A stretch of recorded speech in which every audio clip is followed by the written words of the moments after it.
Hello guys! Magluto na tayo. Start na tayo mag-isa. Lagay na natin itong bawang. Ang ating sibuyas. Sunod na natin ang ating chicken. Haluin.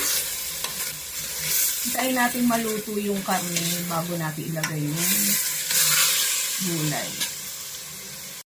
Lagay na natin yung daon ng sibuyas.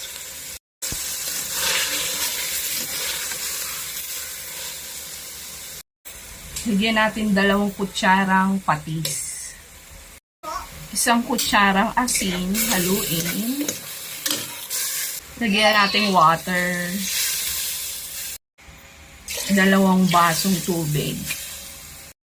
Lagyan natin ng atswete powder. Uy, parang alam na kung ano iluluto. Haluin natin, guys. Hintayin natin kumulo.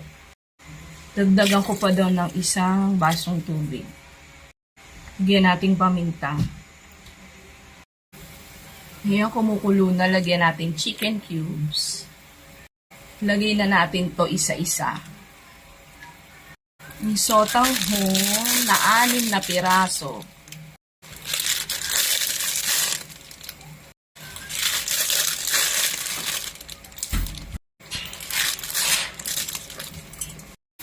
Last one, 6. Haluin natin. Parang kulang pa ng kulay, guys. So, lalagyan ko pa siya mamaya ng atswete. Dagdagan ko ng atswete para mas masarap. Hinuhuli ko to, guys, kasi gusto ko hindi siya sobrang luto. Ayan. Haluin na natin, guys. Ang sarap ng ating sotangho ng bango.